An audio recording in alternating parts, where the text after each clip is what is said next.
What is up, my Shadowverse soldiers, and welcome back to another Shadowverse Evolved video. But alrighty soldiers, in today's video we're going to be doing the Abysscraft reveals for set 7. I'm very excited to see how these cards are going to be coming for set 7. I know there's going to be a Premier Machina deck for Abysscraft this set. There's going to be a lot of recursion and it's probably going to be a little bit meta. So look forward to these cards because in set 7 you're probably going to see this deck running around.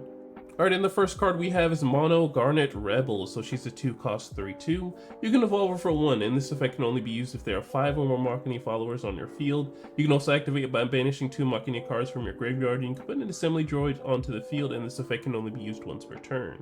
So with this being a 2-cost legendary, I like that there's a stipulation to evolve this card because this evolve is actually pretty strong for the deck. So having those 5 Machina cards on the field means you have to have a full board to be able to evolve, which is very good because there is a good stipulation there to limit this card because it's very good.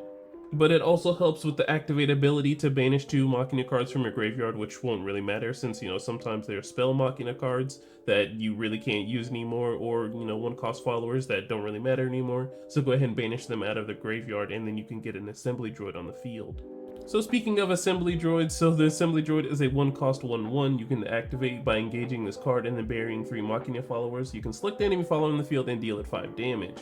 So this is the card that Mono spits out with her ability by banishing 2 Machina cards from your graveyard. So burying this card along with 2 other Machina followers and then engaging this, you can deal 5 damage to something, which is pretty good in terms of removal.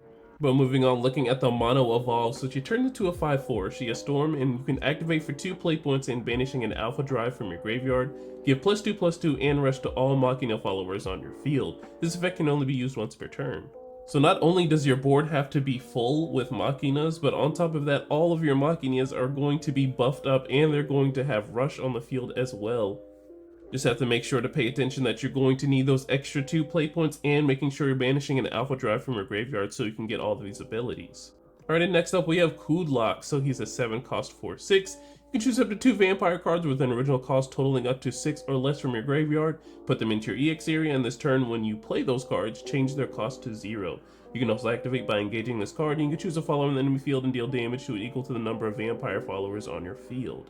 So it looks like vampires got another buff. It seems like every single set or every other set that we've been getting, vampires has been getting some sort of buff, which makes me super happy because Vania has just been sitting in my boxes collecting dust. So every time they print out some new vampire support, I'm glad I'm able to sleeve something up like this and putting a new boss monster in it. But next up we have Anea Amethyst Rebel, so she's a 4-cost 2/2. When she comes into play fanfare, search for a Machina follower with a original cost of 3 or less from your deck and put it onto the field. And then last words, when she dies, you add 2 to your leader's health. Alright, so this card is absolutely amazing and full of gas. So if this is the 4th card that you play, you can go ahead and get your mono from your deck and go ahead and play it. And then letting the mono be able to evolve and get its fanfare effects are going to be amazing too. Because when you evolve mono, you're going to give this card +2/+2 in rush, which will activate its last words when you try and go for some removal, and you can add 2 to your leader's health. And next up we have Duplame, Duke, and Dame. So it's a 2-cost 2/2. You can evolve for 1, but when it comes into play, you put the top card of your deck into your graveyard. Alright, so we got a little bit of some Necrocharge things going on. Let's go ahead and see what this evolve really does that might really help the Necrocharge deck. Alright, so looking at the Duke and Dame evolve, so it turns into a 3/3, but on evolve you choose a follower in the enemy field and deal 4 damage to it. But if you have Necrocharge 10, you deal 4 instead.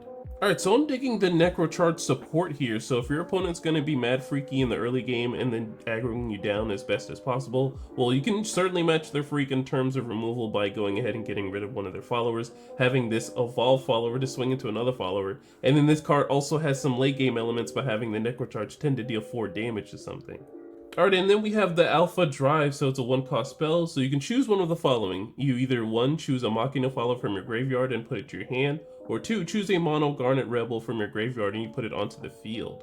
Alright, so first things first, this card looks absolutely amazing, and I know with the foiling of how golds look, I think this card's going to look even better too. But the fact that you can use a multi-choice ability for this 1-cost card to either get a Machina follower from a graveyard and putting it to your hand, or you can go ahead and get your legendary out of your graveyard and put it into play, and then you can start doing those mono things. But moving on, we have Nicola Forbidden Strength, so he's a 3-cost 3/3. You can evolve him for 1, but when he comes into play, you put the top 2 cards of your deck into the graveyard. Alright, so if you're going to be building the Machina deck, this is also going to be a good card to slap into your deck too, to help you banish some of those Machina cards from your graveyard. Because sometimes you might have some weird ratios and you don't want to have some neutral cards in there that aren't Machinas, which there is a chance if you're going to be running some early game elements to help you survive. So putting the top 2 cards into your graveyard can really help, especially when going for mono things. But looking at the Nicola Evolve, so he turns into a 4/4, but on Evolve you choose a Machina card with an original cost of 2 or less from your graveyard and you put it into your EX area. In this turn, when you play that card, subtract 2 from its cost. So I'm already seeing the massive recursion that's going to be in this Machina deck from cards like this and cards like Alpha Drive. They're just going to be looping your legendary as much as possible. And then there's also the small chance where the situation might give where you might want to use a 2-cost spell that might help you with some removal. And next up we have Hellblaze Demon, so it's a 2-cost 2/2, and when it comes into play Fanfare, you discard a card and you put the top card of your deck into your EX area, and if the card placed in your EX area is a follower, give it +1/+1. And so I might be bad at thinking this, but I think this might be a decent card for some aggro, especially if you're going to be filling your deck up with a lot of followers. So you go ahead and ditch a useless card that you might not be using, or if you want to add Trail of Lights into your build, if you're that spicy, go ahead and pitch a card and then putting the top deck into your EX area. If it's a follower, which you should be using followers, a lot of followers in your aggro decks, it gets a buff, and then you can play it the very next turn or whatever your play points allow you to have that buff onto it.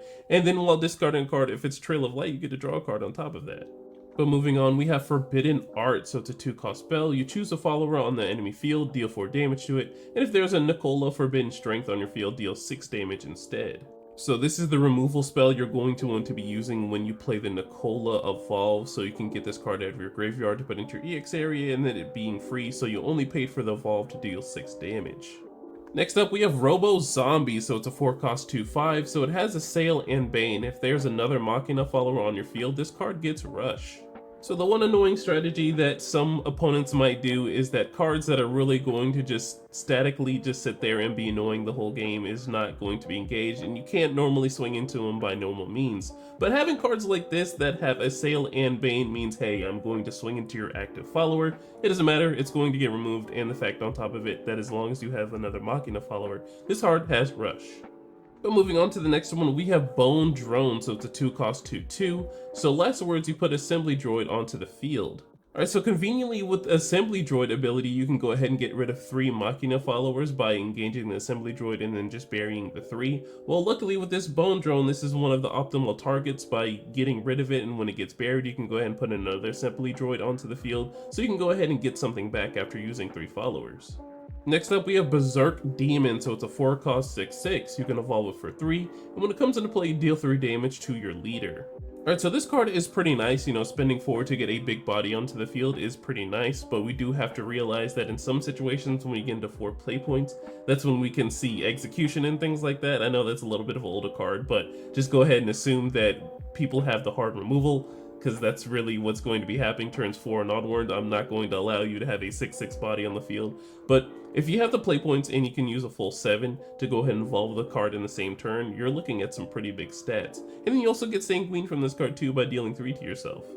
And then we have the Demon Evolve, so it turns into an 8/8, but on Evolve you choose up to 2 followers on enemy field and you destroy them.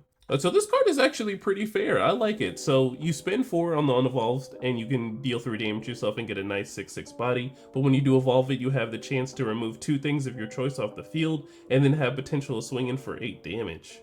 And then we have Ghost Rider, so it's a 2-cost 2/3. When a follower on your field is evolved, put 2 ghosts onto the field. You can also activate by engaging this card and then choosing a ghost on your field and you give it Bane. Alright, and even Ghost got some support this set, which is pretty good because there are some situations where you play Playful Necromancer and you're like, okay, well, do I want to swing my 3 ghosts into face, which is usually optimal, or do I want to trade them into this 3/3 body, you know, at least 3 of them. But with Ghost Rider, we can now give one of our ghosts Bane, so we can only just have to trade into one of them, and then we don't even care what the stats are while it having Bane.